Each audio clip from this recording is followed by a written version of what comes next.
ভারত শেখ হাসিনাকে ফেরত না দিলে লঙ্ঘন হবে বন্দি বিনিময় চুক্তি, বললেন আইন উপদেষ্টা। প্রয়োজনে আন্তর্জাতিক পর্যায়ে যাবে বাংলাদেশ। ভারত যদি শেখ হাসিনাকে প্রত্যার্পণ না করে সেই ব্যাপারে আমরা বিশ্ব সমাজে কি পদক্ষেপ নেব সেটা আমাদের পররাষ্ট্র মন্ত্রণালয়ের মাধ্যমে ঠিক করা হবে। রেড অ্যালার্ট জারি করা হয়েছে ইন্টারপোলের মাধ্যমে। আমাদের যা যা করণীয় আছে আমরা করে যাচ্ছি।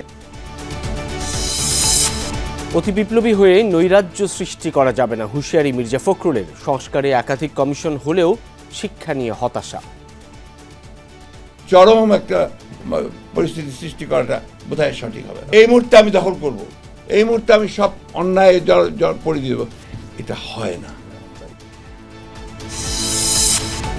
দেড় দশক পর বরিশালে জামায়াত ইসলামের শোডাউন। জুলাই আন্দোলনে শহীদদের জাতীয় বীরের মর্যাদা দেওয়ার দাবি আমিরের। উত্তরা পূর্ব থানার সাবেক ওসি শাহ আলম ভারতে পালিয়েছেন। ধারণা ডিএমপি কমিশনারের। যাত্রাবাড়িতে তাইমের হত্যাকারী পুলিশ কর্মকর্তা জাকির ধরাছোঁয়ার বাইরে।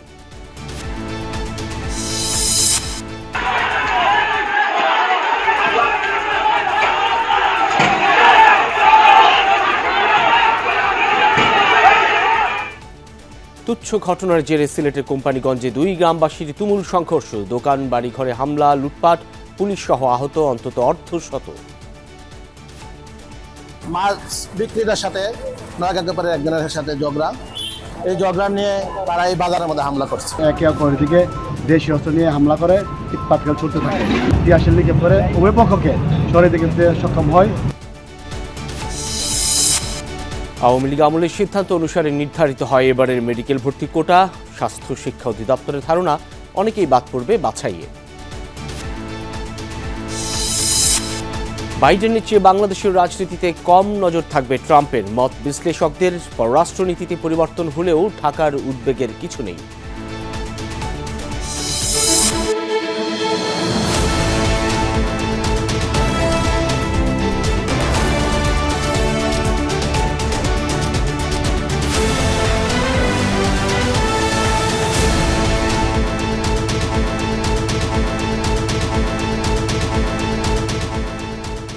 আমন্ত্রণ সন্ধ্যার বাংলাদেশে, সঙ্গে আছি আমি সাইফুদ্দিন রবিন।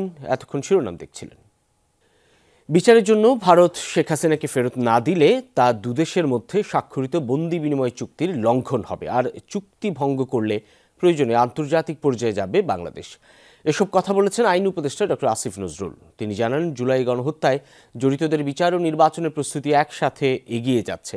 দ্রুত বিচারে আরও একটি ট্রাইব্যুনাল গঠন করা হবে। উপদেষ্টা জানান, আওয়ামী লীগ আমলের 2,500 রাজনৈতিক হয়রানিমূলক মামলা প্রত্যাহার করা হবে 1 সপ্তাহের মধ্যে। জুলাই গণ অভ্যুত্থানে ক্ষমতাচ্যুত প্রধানমন্ত্রী শেখ হাসিনা সহ তার পারিষদদের অনেকেই ভারতে পালিয়ে গেছেন, যাদের বিরুদ্ধে 1,500 থেকে 2,000 ছাত্র জনতা হত্যার অভিযোগ। এরই মধ্যে গণহত্যার অভিযোগে তাদের বিরুদ্ধে রেড অ্যালার্টের আবেদন করেছে ট্রাইব্যুনাল। শেখ হাসিনাকে ফেরাতে চিঠিও দিয়েছে পররাষ্ট্র মন্ত্রণালয়। তবে 1 মাসেও সাড়া নেই প্রতিবেশী দেশটির। এই অবস্থায় ভারত যদি শেষ পর্যন্ত শেখ হাসিনাকে ফেরত না পাঠায়, তা 2 দেশের বন্দি বিনিময় চুক্তির লঙ্ঘন হবে বলে মনে করেন আইন উপদেষ্টা। ভারত যদি শেখ হাসিনাকে প্রত্যার্পণ না করে তাহলে এটা বাংলাদেশের সাথে ভারতের যে প্রত্যার্পণ চুক্তি সেটা সুস্পষ্ট লঙ্ঘন হবে। সেটা সেই ব্যাপারে আমরা বিশ্ব সমাজে কি পদক্ষেপ নেব সেটা আমাদের পররাষ্ট্র মন্ত্রণালয়ের মাধ্যমে ঠিক করা হবে। আর আমরা রেড অ্যালার্ট জারি করা হয়েছে ইন্টারপোলের মাধ্যমে। আমাদের যা যা করণীয় আছে আমরা করে যাচ্ছি। উপদেষ্টা বলেন, নির্বাচন ও গণহত্যার বিচার প্রক্রিয়া একসাথে চলছে, এ নিয়ে সন্তুষ্ট অন্তর্বর্তী সরকার। নির্বাচনের সাথে বিচারের কোনো রকম বিরোধ নাই। বিচার প্রক্রিয়া অলরেডি শুরু হয়েছে, পূর্ণ গতিতে এই বিচার চলছে। বিচারের গতি নিয়ে আমরা যথেষ্ট সন্তুষ্ট। এবং এখানে আমি যেটুকু মনে করি যে আগামী হয়তো 2-1 মাসের মধ্যে আপনারা দেখবেন ঘন ঘন শুনানির ডেট পড়ছে। যদি বিচার আরও দ্রুত করতে হয়, আমাদের এমনও প্ল্যান আছে, আমরা আন্তর্জাতিক অপরাধ আদালতের 2য় শাখা, যেটা সেকেন্ড আরেকটা আদালত গঠন করব। নির্বাচনের গতি নির্ধারণ করবে হচ্ছে রাজনৈতিক দলের ঐক্যমত্য। আসিফ নজরুল জানান, সাইবার নিরাপত্তা আইনে মত প্রকাশের স্বাধীনতাকে কেন্দ্র করে আওয়ামী লীগ আমলে 332টি মামলা হয়েছিল। এর মধ্যে 132টি প্রত্যাহার করা হয়েছে। বাকি মামলা প্রত্যাহার হবে 2 সপ্তাহে। এর পাশাপাশি 1 সপ্তাহের মধ্যে প্রত্যাহার হবে সেই আমলের 2,500 রাজনৈতিক হয়রানিমূলক মামলাও। 2,500-এরও বেশি মামলাকে রাজনৈতিক হয়রানিমূলক মামলা হিসাবে বা গায়েবী মামলা হিসাবে চিহ্নিত করতে পেরেছি। আগামী 7 দিনের মধ্যে মামলাগুলো প্রত্যাহার করার উদ্যোগ নেওয়া হবে। আরও অনেক জেলাতে আরও অনেক মামলা আছে। আমরা আশা করছি আমরা ফেব্রুয়ারির মধ্যে গায়েবী মামলা প্রত্যাহারের কাজ সম্পন্ন করতে পারবো। উপদেষ্টা জানান 5 আগস্টের পর কিছু হয়রানিমূলক মামলা হয়েছে। এসব মামলায় পুলিশ যেন কাউকে গ্রেফতার না করে এমন নির্দেশনা দিয়েছে সরকার। বলেন, বিচারক নিয়োগে স্বচ্ছতা ও জবাবদিহিতা নিশ্চিতে নতুন আইন হচ্ছে। এর আওতায় গঠন করা হবে জুডিশিয়াল অ্যাপয়েন্টমেন্ট কাউন্সিল। উচ্চ আদালতে বিচারক নিয়োগের জন্য একটা কাউন্সিলের প্রস্তাব করা হয়েছে। আইন উপদেষ্টা বলেন, সত্যায়ন কার্যক্রমে আর্থিক ও মানসিক হয়রানি কমাতে অনলাইন কার্যক্রম চালু করা হচ্ছে। মন্ত্রণালয় বাতিল করেছে বিয়ের জন্য আরোপিত কর। আলমগীর স্বপন, যমুনা নিউজ, ঢাকা। বিএনপি মহাসচিব মির্জা ফখরুল ইসলাম আলমগীর বলেছেন, এক মুহূর্তে সব বদলে দিতে হবে এমন ধারণা থেকে বেরিয়ে এগোতে হবে ধাপে ধাপে। অতি বিপ্লবী হয়ে সমাজে নৈরাজ্য সৃষ্টি করা যাবে না। মির্জা ফখরুল বলেন, অভিজ্ঞতা না থাকায় সরকারের ভুল ত্রুটি হচ্ছে। অনির্বাচিত সরকারের তুলনায় নির্বাচিত সরকারের গ্রহণযোগ্যতা বেশি। তিনি জানান, এখনই নয়, ন্যূনতম সংস্কারের পরই নির্বাচন চায় বিএনপি। জিয়াউর রহমানের জন্মবার্ষিকী উপলক্ষে প্রেস ক্লাবে গ্রন্থ আড্ডার আয়োজন করে জিয়া স্মৃতি পাঠাগার, যেখানে উঠে আসে জাতীয়তাবাদ এবং জিয়াউর রহমানের রাজনৈতিক দর্শন নিয়ে নানা আলোচনা। তার জন্মবার্ষিকী উপলক্ষে কিন্তু আমরা আজকের এই কর্মসূচি। বিশ্বের জাতীয়তাবাদী আন্দোলনের সাফল্য ও ব্যর্থতা নিয়ে কথা বলেন বিএনপি মহাসচিব। পাশাপাশি জুলাই অভ্যুত্থানে নেতৃত্ব দানকারী তরুণ প্রজন্মের প্রতি আহ্বান জানান অতি বিপ্লবী হয়ে কোনো হঠকারী সিদ্ধান্ত না নেয়ার। হঠকারিতা করা যাবে না। অতি বিপ্লবী কোনো চিন্তা ভাবনা নিয়ে সমাজে আরও অস্থিরতা বা একটা চরম একটা পরিস্থিতি সৃষ্টি করাটা বোধহয় সঠিক হবে না। নৈরাজ্য সৃষ্টি করাটা বোধহয় ঠিক হবে না। এই মুহূর্তে আমি সব পাল্টে দেব, এই মুহূর্তে আমি দখল করব, এই মুহূর্তে আমি সব অন্যায় পড়ে দেব, এটা হয় না। You have to go step by step, একটা প্রতি ধীরে ধীরে যেতে হয়।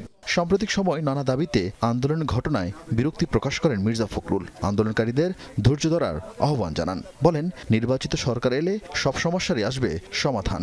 এই সংস্কারের প্রস্তাবগুলো আসতে শুরু করেছে। আমার বিশ্বাস যে আমাদের প্রধান উপদেষ্টা তিনি খুব শীঘ্রই এই বিষয়গুলো ডাকবেন, একটা সমাধানের দিকে আসবেন, আলোচনা হবে, ঐক্যমতের ভিত্তিতে আমরা একটা জায়গায় গিয়ে পৌঁছাবো। নির্বাচনটার কথা এই জন্যই তাড়াতাড়ি বলি যে নির্বাচনটা হলে এই সমস্যাগুলো চলে যাবে। এখনই করে ফেলতে হবে তা তো বলছি না, ন্যূনতম যে সংস্কারটা প্রয়োজন সেটা করে নিয়ে নির্বাচনটা করলে সমস্যাটা অনেকটা সমাধান হবে। ধৈর্য ধরেন, স্ট্রাকচার আমরা খাড়া করি, গণতান্ত্রিক একটা স্ট্রাকচার খাড়া হোক। সেই স্ট্রাকচার খাড়া হলে নিশ্চয়ই আমরা আপনার সামনের দিকে এগিয়ে যেতে পারবো।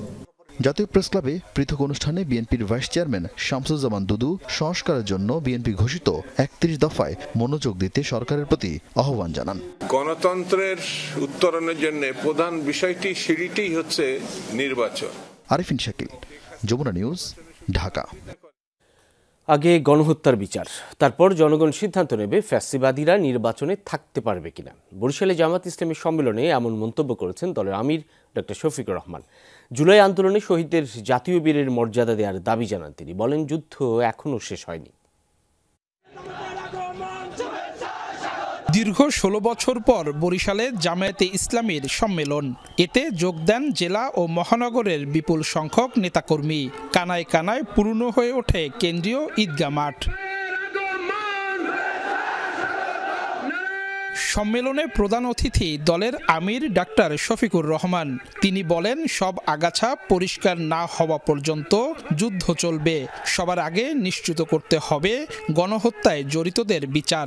তারপরই জনগণ সিদ্ধান্ত নেবে ফ্যাসিবাদীরা নির্বাচনে থাকতে পারবে কিনা।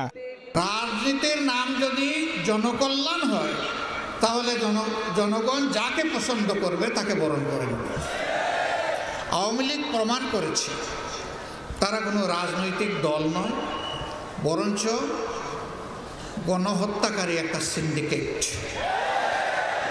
জুলাই গণঅভ্যুত্থানের কৃতিত্ব ছাত্র জনতার, তাই আন্দোলনে শহীদদের জাতীয় বীরের মর্যাদা দেওয়ার দাবি জানান জামায়াতের আমির।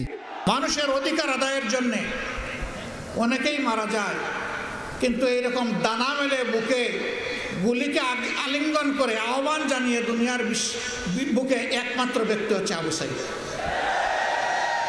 এই জন্য শুধু বাংলাদেশ নয়, সারা বিশ্ব তাকে মুক্তির মহানায়ক হিসাবে কবুল করেছে। দিনের ভিত্তিতে ইসলামের সাম্যের মানবিক দেশ গড়ার প্রত্যয় ব্যক্ত করেন ডাক্তার শফিকুর রহমান।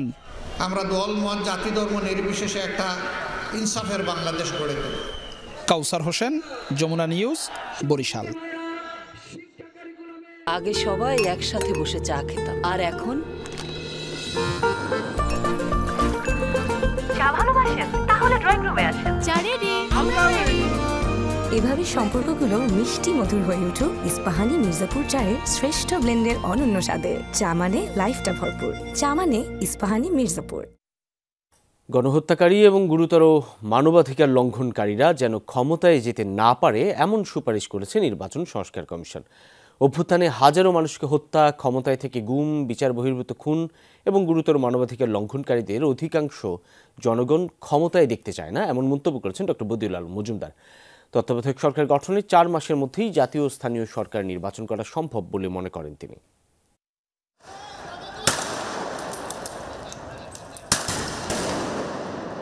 আওয়ামী লীগের নির্দেশে শুধু জুলাই আগস্টের আন্দোলনে নির্বিচারে হত্যা করা হয়েছে 2000-এর বেশি মানুষকে, আহত হয়েছেন কয়েক হাজার। তার সাথে আছে 16 বছর ক্ষমতায় থেকে গুম, খুন ও বিচার বহির্ভূত হত্যাকাণ্ড।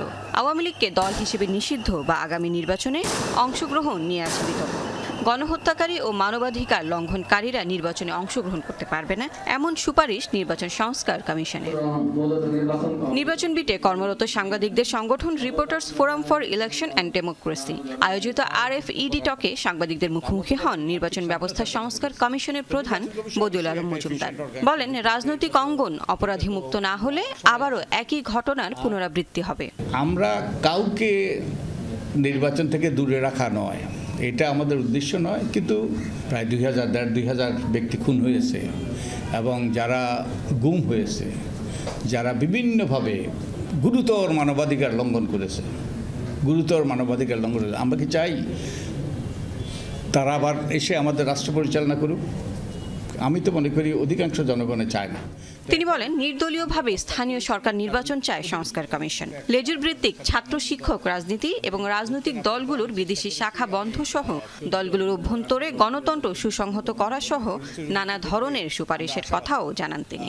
অতীতের যে সকল অসঙ্গতি এগুলো দূর হবে, তখন 4 মাসের মধ্যে হয়তো তত্ত্বাবধায়ক সরকারের পক্ষে দুটো নির্বাচন করাই সম্ভব। বদিউল আলম বলেন, গত 3 নির্বাচন কমিশন সাংবিধানিক দায়িত্ব পালনে ব্যর্থ হয়েছে, তারা শপথ ভঙ্গ করেছেন, তাদেরকে বিচারের আওতায় সুপারিশ করেছে কমিশন। তারা সুষ্ঠু নিরপেক্ষ নির্বাচন করার ব্যাপারে ব্যর্থ হয়েছে এবং সুষ্ঠু নিরপেক্ষ নির্বাচন এবং গণতন্ত্র এটা আমাদের সংবিধানের মৌলিক কাঠামোর অংশ। আমরা বলেছি একটা কমিশন গঠন করা, কমিশন তারা তদন্ত করে বের করবে, তারা কোনো অপরাধ করে থাকলে তাদেরকে যেন বিচারের আওতায় আনে। তো আমরা কোনো সুস্পষ্ট অপরাধের কথা বলিনি। প্রার্থীরা তাদের প্রচারণায় কোনো পোস্টার ব্যবহার করতে পারবেন না।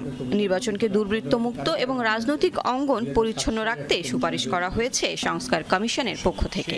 অসীম ক্ষমতা ব্যবহার করে তারা সুষ্ঠু নির্বাচন করতে পারে। Lovely Bithi, Jamuna news, Dhaka. তুচ্ছ বিষয়কে কেন্দ্র করে 3 ঘণ্টা ব্যাপী সংঘর্ষের ঘটনা ঘটেছে সিলেটের কোম্পানিগঞ্জে। 2 গ্রামের মানুষের মধ্যে ইট পাটকেল নিক্ষেপ আর ধাওয়া পাল্টা ধাওয়ায় আহত হয়েছেন 2 পুলিশ সহ উভয় পক্ষের 1/2 শতাধিক গ্রামবাসী। পরিস্থিতি নিয়ন্ত্রণে 30 রাউন্ড টিয়ারশেল নিক্ষেপ করে পুলিশ। গত 19 জানুয়ারি বাজারে মাছ কেনাবেচা নিয়ে সংঘর্ষ হয় নয়াগাঙ্গের পার ও পশ্চিম টুকেরগাঁও গ্রামের 2 পক্ষের মধ্যে। এর বদলা নিতে মঙ্গলবার বেলা 12টা থেকে বউবাজার এলাকায় সিলেট ভোলাগঞ্জ সড়কে দেশি অস্ত্রশস্ত্র নিয়ে অবস্থান নেয় 2 গ্রামের মানুষ।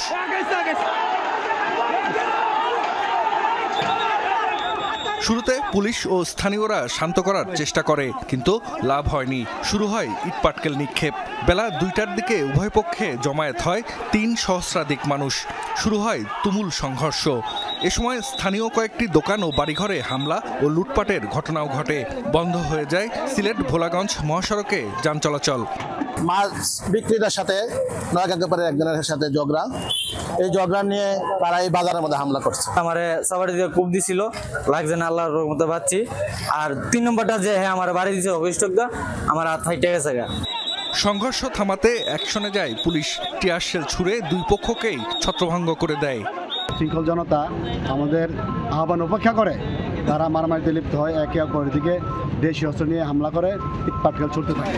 টিয়ারশেল নিক্ষেপ করে উভয় পক্ষকে সরিয়ে দিতে সক্ষম হয়। উভয় পক্ষে কমপক্ষে 2-3 হাজার করে লোক উপস্থিত ছিল। সংঘর্ষে 2 পুলিশ সহ উভয় পক্ষের অন্তত অর্ধশত গ্রামবাসী আহত হয়। জাহিদ হাসান, যমুনা নিউজ। বাইডেন আমলের চেয়ে বাংলাদেশের রাজনীতিতে কম নজর থাকবে ট্রাম্প প্রশাসনের, আর ভারতের সাথে ট্রাম্পের সম্পর্ক ভালো থাকায় সংকটে পড়তে পারে বাংলাদেশ। এমন বাস্তবতা বিবর্জিত ধারণা বাদ দিতে হবে বলে মত বিশ্লেষকদের। মার্কিনীদের পররাষ্ট্রনীতিতে বেশ কিছু পরিবর্তন হলেও তা নিয়ে বাংলাদেশের উদ্বেগের কিছু নেই বলে জানিয়েছেন পররাষ্ট্র উপদেষ্টা।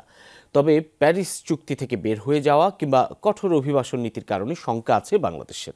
আহমেদ রেজার প্রতিবেদনে বিস্তারিত। The golden age of America begins right now. দ্বিতীয় মেয়াদে মার্কিন প্রেসিডেন্ট হিসেবে শপথ নিয়েই ট্রাম্প বলেন, এখন থেকে শুরু হলো যুক্তরাষ্ট্রের স্বর্ণযুগ। দায়িত্ব নিয়েই সই করেন বেশ কিছু নির্বাহী আদেশে, যার মধ্যে উল্লেখযোগ্য প্যারিস জলবায়ু চুক্তি ও বিশ্ব স্বাস্থ্য সংস্থা থেকে সরে আসা। এছাড়া জন্মসূত্রে মার্কিন নাগরিকত্ব নিয়ে আইন বদল করতে চাইছেন রিপাবলিকান এই নেতা। বিষয়গুলোতে বাংলাদেশে প্রভাব পড়তে পারে বলে মনে করছেন বিশ্লেষকরা, বিশেষ করে প্যারিস এগ্রিমেন্ট থেকে যুক্তরাষ্ট্রের সরে আসা আর কঠোর অভিবাসন নীতির কারণে সরাসরি প্রভাব পড়বে বাংলাদেশে।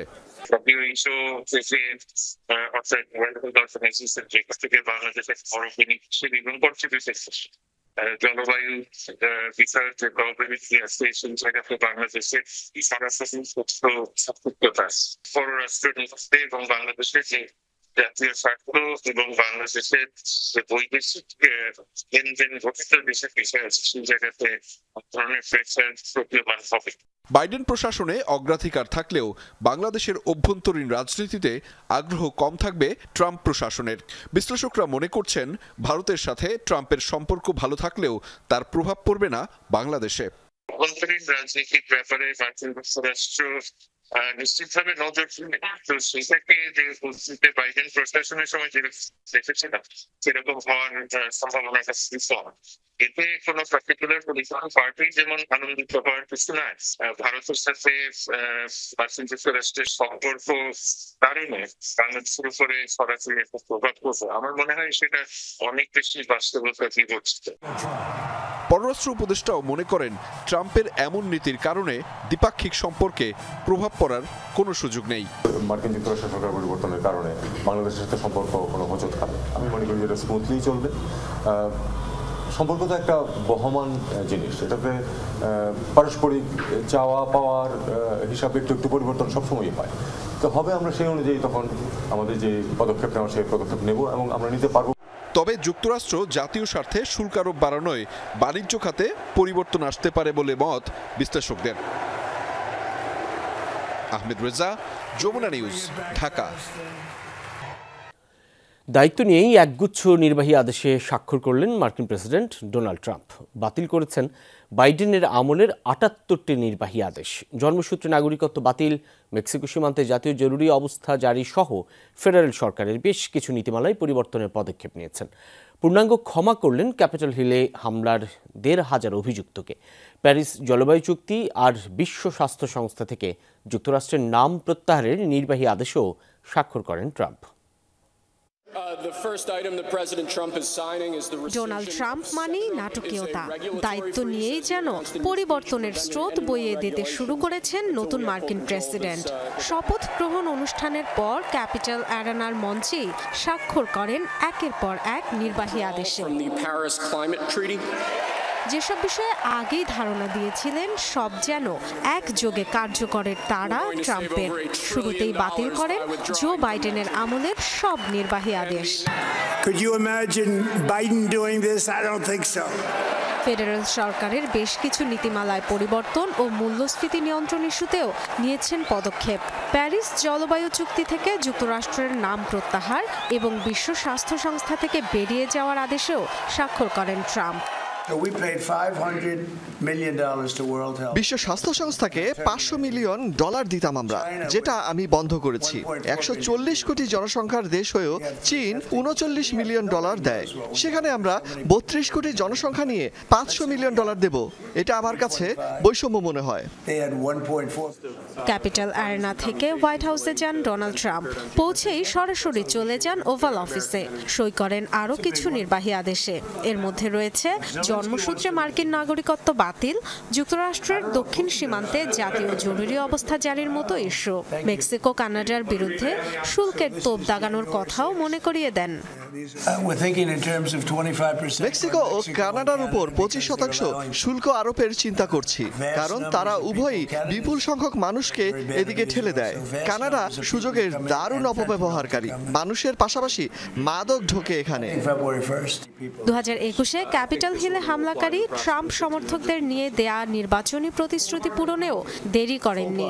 ওই মামলায় অভিযুক্ত 1,500 মানুষকে সাধারণ ক্ষমা ঘোষণা করে নির্বাহী আদেশে স্বাক্ষর করেন ট্রাম্প।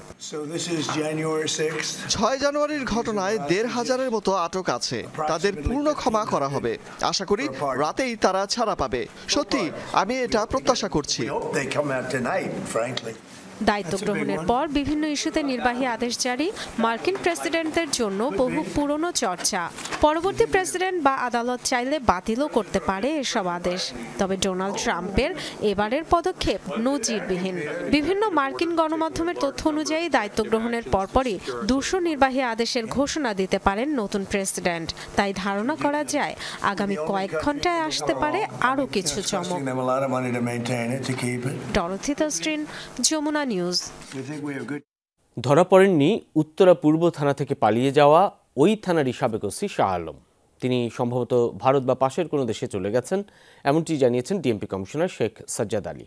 দুপুরে বাংলাদেশ ক্রাইম রিপোর্টার্স অ্যাসোসিয়েশনের নবনির্বাচিত কার্যনির্বাহী কমিটির নেতাদের সাথে ছিল মতবিনিময় সভা। সেখানেই এক প্রশ্নের জবাবে এসব কথা বলেন ডিএমপি কমিশনার। তিনি বলেন, সাবেক ওসিকে পুলিশ ছেড়ে দেয়নি। এই ঘটনায় অবহেলার দায়ে সংশ্লিষ্ট 2 জনকে বরখাস্ত করা হয়েছে। বৈষম্যবিরোধী ছাত্র আন্দোলনের সময় একটি মামলায় গত 8 জানুয়ারি উত্তরা পূর্ব থানার ওসি শাহ আলমকে গ্রেফতার করা হয়। গত 9 জানুয়ারি দুপুরে তাকে আদালতে সোপর্দ করার প্রক্রিয়া চলছিল। সেদিন সকালেই তিনি উত্তরা পূর্ব থানার ওসির কক্ষ থেকে পালিয়ে যান। ডিএমপি কমিশনার আরও বলেন, 5 আগস্টের পর দীর্ঘ সময় জেলে থাকা শীর্ষ সন্ত্রাসীরা জামিনে বেরিয়েছেন। বের হবার পরই নানা ধরনের অপরাধ, অপকর্ম সহ আধিপত্য বিস্তারের লড়াইয়ে জড়ানোর তথ্য পাচ্ছে আইনশৃঙ্খলা বাহিনী। এমন পরিস্থিতিতে কারাগার থেকে বের হওয়া শীর্ষ সন্ত্রাসীদের জামিন বাতিলে আবেদন করা হবে।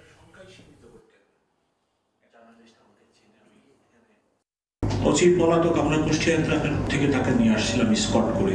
অনেক প্রশ্ন মানুষের, আমরা ছাড়িয়ে দিছি এটা সেটা, আমরা যদি ছাড়িয়ে দেবো তার কুষ্টিয়া থেকে নিয়ে আসবো না। একটু সহানুভূতি দেখাতে গেছে আমার সহকর্মীরা। হাজতে ঢোকায় রাখলে হয়তো পালাতে পারতো না। একজনের অফিসের রুমে ঢুকেছে, একজন সাব ইন্সপেক্টরকে দায়িত্ব দিয়েছে, সে হয়তো প্রস্তাব দিতে গেছে, একটু কেয়ারলেস হয়েছে, সে ভাগ দেশে চলে গেছে। আমরা খুব চেষ্টা করতেছি তাকে ধরার, তো আমার ধারণা সে বোধহয় এদেশে ইন্ডিয়াতে চলে গেছে। একজন মারতে কতগুলো গুলি লাগে স্যার? মনে আছে পুলিশের বুলেটে ছেলের মৃত্যুর পর এসআই মইনুল হোসেনের এই মন্তব্য? সামাজিক মাধ্যমে ভাইরাল। যাত্রাবাড়িতে ইমাম হোসেন তাইম হত্যার সেই নৃশংসতায় কেঁপে উঠেছিল গোটা দেশ। প্রায় 6 মাস হতে চললেও সেই ঘটনায় গ্রেফতার মাত্র একজন। ধরাছোঁয়ার বাইরে মাত্র 1.5 ফুট দূর থেকে গুলি করা ওসি জাকির। সেদিনের ঘটনায় অনেকের সাথে প্রত্যক্ষদর্শী ছিলেন সহকর্মী আরিফিন শাকিল।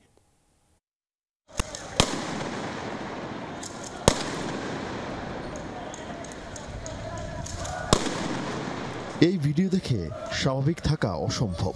গুলিবিদ্ধ নিরস্ত্র যুবককে জেনে বুঝে হত্যা করছেন একজন আইন রক্ষাকারী।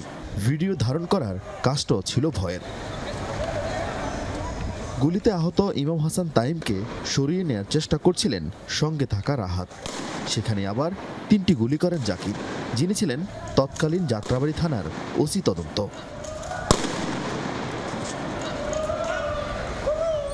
ঘটনাটি 20 জুলাইয়ের। কাজলা ফুট ওভার ব্রিজের নিচে কারফিউর মাঝেও প্রতিরোধ গড়ে তোলে ছাত্র জনতা।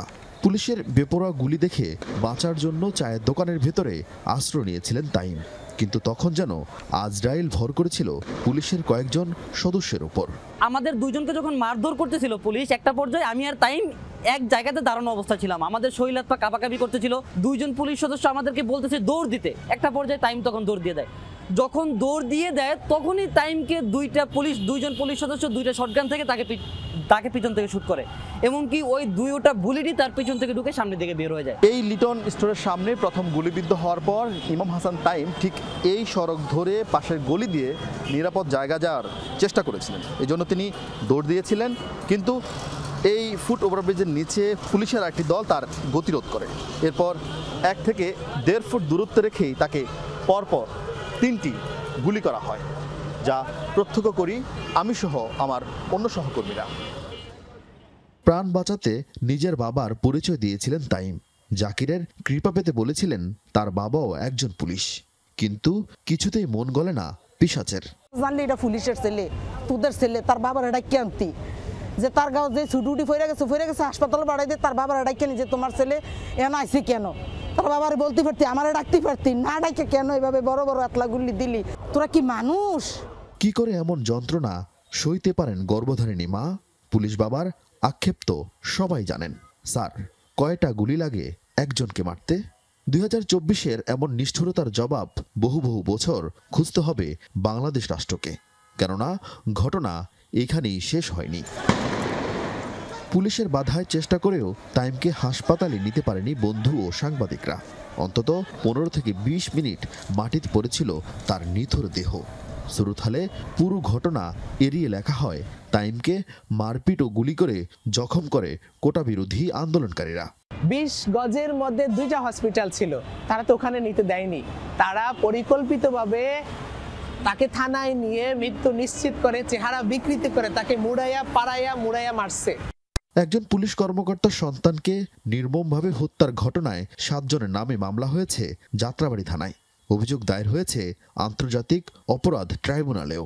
হতাশার হচ্ছে এখন পর্যন্ত ধরা পড়েছেন মাত্র 1 জন, বাকিরা সবাই ধরা ছোঁয়ার বাইরে।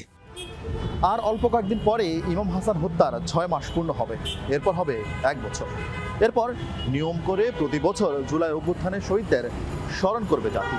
কিন্তু এই সময়ের মধ্যে যদি অভিযুক্তরা গ্রেফতার না হন, বিচার সুনিশ্চিত না হয়, তবে কোন ভরসায়, কোন আশ্বাসে কিংবা কোন সংস্কারে সন্তান হারানোর শোক সহ্য করবেন পুলিশ কর্মকর্তা ময়নাল হোসেন ও তার পরিবার? আরিফিন শাকিল, যমুনা নিউজ, ঢাকা। মুক্তিযোদ্ধা কোটা 5% রেখেই প্রকাশ করা হয়েছে এবারের মেডিকেল ভর্তি পরীক্ষার ফল, জানিয়েছেন স্বাস্থ্য শিক্ষা অধিদপ্তরের মহাপরিচালক। এক্ষেত্রে মানা হচ্ছে 2024 সালে ফেব্রুয়ারিতে দেওয়া আদালতের রায় ও স্বাস্থ্য মন্ত্রণালয়ের সিদ্ধান্ত। তখন মুক্তিযোদ্ধাদের নাতি নাতনি কোটা থাকলেও পরে তা বাদ দেওয়া হয়। স্বাস্থ্য শিক্ষা অধিদপ্তর মনে করে যাচাই বাছাই বাদ পড়বে কোটায় উত্তীর্ণদের একটা বড় অংশ। মেডিকেল কলেজে ভর্তির চেষ্টা করেন মেধাবীদের একটা বড় অংশ। এবারও ভর্তি যুদ্ধে অংশ নিয়েছে লক্ষাধিক, কিন্তু দেশের সরকারি মেডিকেলে এমবিবিএস পড়ার সুযোগ পান মাত্র 5000-এর কিছু বেশি শিক্ষার্থী। এবার উত্তীর্ণদের মধ্যে রয়েছে মুক্তিযোদ্ধার সন্তান কোটায় 193 জন ও উপজাতিদের কোটায় 39 জন। রাজপথে আন্দোলন বিশেষত মুক্তিযোদ্ধার কোটা নিয়ে। মেডিকেল ভর্তির নীতিমালা তৈরির নেতৃত্ব দেয় বিএমডিসি, যা অনুসরণ করে স্বাস্থ্য শিক্ষা অধিদপ্তর। তারা জানায় 2024 সালে ফেব্রুয়ারিতে এক রিটের প্রেক্ষিতে মুক্তিযোদ্ধা কোটা আগের 2% থেকে 5% উন্নীত করে আদালত। সে অনুযায়ী তখনই স্বাস্থ্য মন্ত্রণালয় প্রজ্ঞাপন জারি করে। এবারের ভর্তি নীতিমালা করা হয়েছে সে আলোকেই। ভর্তি নীতিমালা সেটি Bangladesh medical and dental council নির্ধারণ করেন এবং সেটাকে মন্ত্রণালয়, স্বাস্থ্য মন্ত্রণালয় অনুমোদন করে দেন। তো আমরা যতটুকু জানি যে বিগত সর্বশেষ আদালতের রায় এবং অন্যান্য বিষয়ের উপর বিবেচনা করে জনপ্রশাসন মন্ত্রণালয় যে স্মারকটি জারি করেছেন সেইটি অনুসরণ করেই এবারের এইটা নির্ধারণ করা হয়েছে। আদালতের তখনকার রায় ও নির্দেশনায় মুক্তিযোদ্ধার নাতি নাতনির জন্য কোটা রাখা হয়েছিল। পুরনো সিদ্ধান্ত আমলে নেওয়া হলেও এবার সেটি তাহলে কেন বাদ দেওয়া হলো তার সদুত্তর নেই বিএমডিসি বা স্বাস্থ্য শিক্ষার কারো কাছে। তাদের দাবি শিক্ষা মন্ত্রণালয়কে উদাহরণ মেনে এই পদ্ধতি অনুসরণ করছে তারা। শিক্ষা মন্ত্রণালয় করেছে এবং আমরা বিএমডিসিটা অনুসরণ করেছি। এবার এই যে 5% ছিল, সেই 5%-এর অলরেডি 1.5% কিন্তু খালি ছিল এবং আমরা ধারণা করছি যে যাচাই বাছাইয়ের পরে এটা হয়তো আরও কমে 1% বা 2%-এর মধ্যে নামবে। অ্যাকচুয়াল কাগজপত্র তো অনলাইনে ভেরিফিকেশন করা যায় না, এই জন্য আপনি দেখবেন যে আমরা এই 193 জনকে প্রাথমিকভাবে নির্বাচিত বলেছি। বলেন এবার ভর্তিতে 94% মেধার ভিত্তিতে নির্ধারণ করা হয়েছে।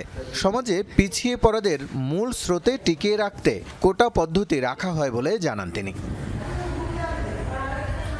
রাসেল আহমেদ, যমুনা নিউজ, ঢাকা। বৈষম্য বিরোধী ছাত্র আন্দোলনের কার্যালয়ে মারামারির ঘটনা ঘটেছে। এতে আহত হয়ে ঢাকা মেডিকেলে চিকিৎসা নিচ্ছেন 7 জন। আহতদের কয়েকজন জানান, গতকাল যাত্রাবাড়ি এলাকায় তাদের এক অনুষ্ঠানে ছাত্রদের উপর হামলা হয়। এর বিচার সহ আরও কিছু দাবি নিয়ে বাংলা মোটর এলাকার রূপায়ণ টাওয়ারে গিয়েছিলেন দুপক্ষই। সেখানে তাদের সাথে কথাও বলেছিলেন কেন্দ্রীয় সমন্বয়করা। কথাবার্তার এক পর্যায়ে মারামারি শুরু করে দুপক্ষ।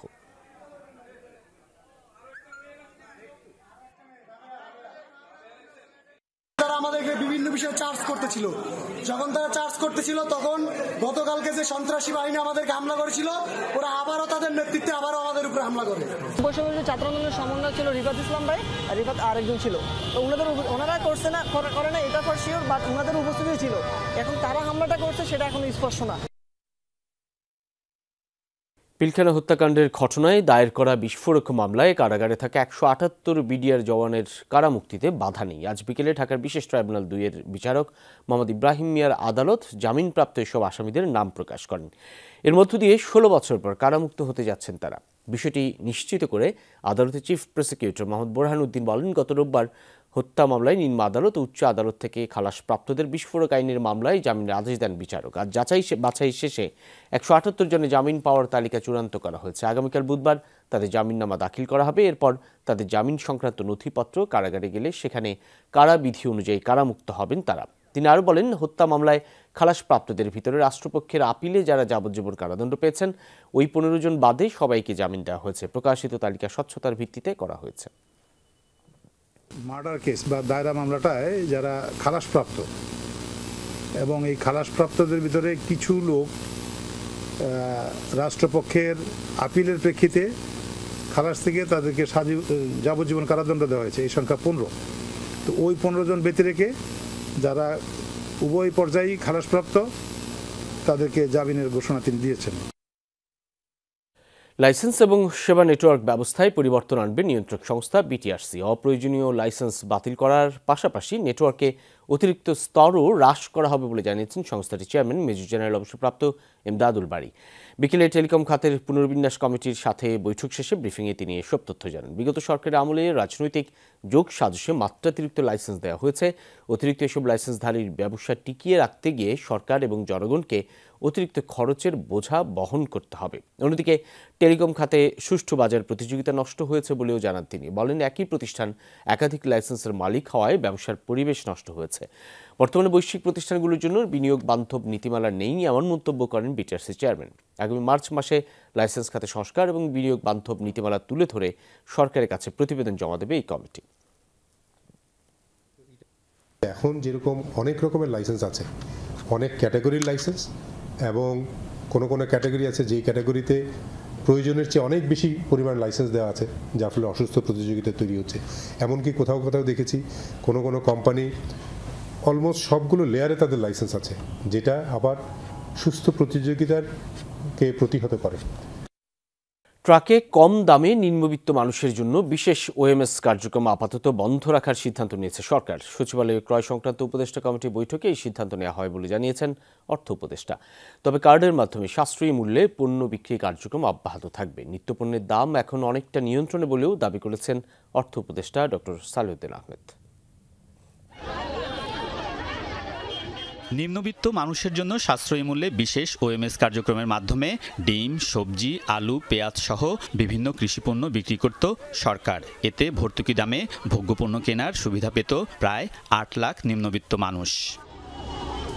এই বিশেষ ওএমএস কার্যক্রমের মেয়াদ ছিল গত ডিসেম্বর পর্যন্ত। ক্রয় সংক্রান্ত উপদেষ্টা কমিটি এই কার্যক্রম নতুন করে বৃদ্ধির অনুমোদন দেয়নি, যদিও বাজারে ভোগ্যপণ্যের দাম বাড়তি।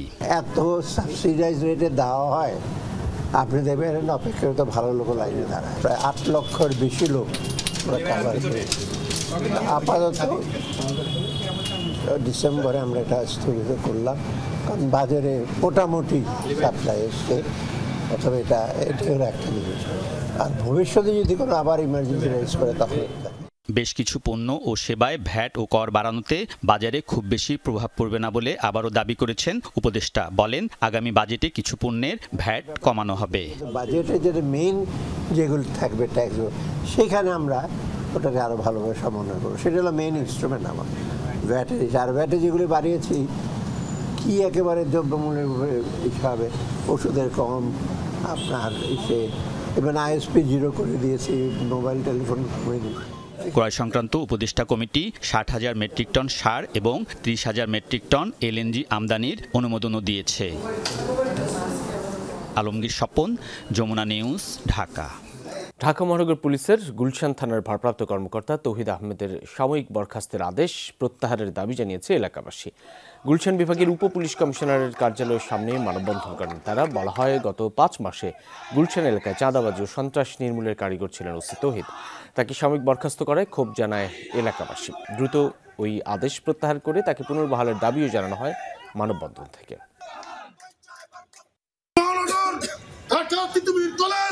গুলশান বনানীর প্রত্যেকটা ছাত্র সমাজ জানতে চাই তৌহিদ সাহেবকে কেন গুলশান থেকে প্রত্যাহার করা হবে। আগামী 24 ঘন্টার আলটিমেটাম দেওয়া গেল প্রশাসনকে, তৌহিদ সাহেবকে পুনর্বহাল না করা হলে তুরস্কের বিখ্যাত একটি হোটেলে আগুন লেগে কমপক্ষে 66 জনের মৃত্যু হয়েছে। গুরুতর দগ্ধ হয়ে হাসপাতালে ভর্তি আরও অর্ধশতাধিক। মঙ্গলবার দেশটির বলু প্রদেশের কারাতালকায়া স্কি রিসোর্টে এই দুর্ঘটনা হয়। বিষয়টি নিশ্চিত করেছে তুরস্কের স্বরাষ্ট্র মন্ত্রণালয়। কর্তৃপক্ষ জানায়, স্থানীয় সময় রাত 3:30টায় আগুনের সূত্রপাত হয় গ্র্যান্ড কার্তাল নামক 12তলা ওই কাঠের হোটেলটিতে। খবর পেয়েই দ্রুত ঘটনাস্থলে যায় ফায়ার সার্ভিস, নিরাপত্তা বাহিনীর সদস্যরা। এ সময় আতঙ্কিত হয়ে ভবন থেকে লাফ দিয়ে প্রাণ হারান দুজন। কয়েক ঘন্টা চেষ্টার পর নিয়ন্ত্রণে আসে আগুন, তবে এখনও জানা যায়নি অগ্নিকাণ্ডের কারণ। গঠন করা হয়েছে 6 সদস্য বিশিষ্ট তদন্ত কমিটি। হোটেলটিতে 234 জন পর্যটক অবস্থান করছিলেন বলে জানা গেছে। ইসরায়েলি আগ্রাসনে গাজা উপত্যকায় মৃতের সংখ্যা ছাড়ালো 47,000-এরও বেশি, গুরুতর আহত লাখের অধিক। বিবৃতিতে এই সংখ্যা জানিয়েছে গাজার স্বাস্থ্য মন্ত্রণালয়। যুদ্ধবিরতির চুক্তির পরও সোমবার গাজার দক্ষিণাঞ্চল ও রাফার 2টি স্থানে বেসামরিক নাগরিকদের উপর গুলি চালিয়েছে ইসরায়েলি বাহিনী। এতে 2 শিশু সহ মারা যায় 3 জন, গুরুতর আহত হয় 11 জন। IDF জানায়, যুদ্ধবিরতি চুক্তির শর্ত অনুযায়ী নির্দিষ্ট নিরাপত্তা অঞ্চল অতিক্রম করে সেনা সদস্যদের দিকে এগিয়ে আসছিল তারা। তাদের আচরণকে হুমকিস্বরূপ আখ্যা দিয়ে গুলি চালায় নেতানিয়াহু প্রশাসন। এই ছিল আজকে সন্ধ্যার বাংলাদেশের আয়োজনে। এতক্ষণ আমাদের সাথে থাকার জন্য ধন্যবাদ সকলকে।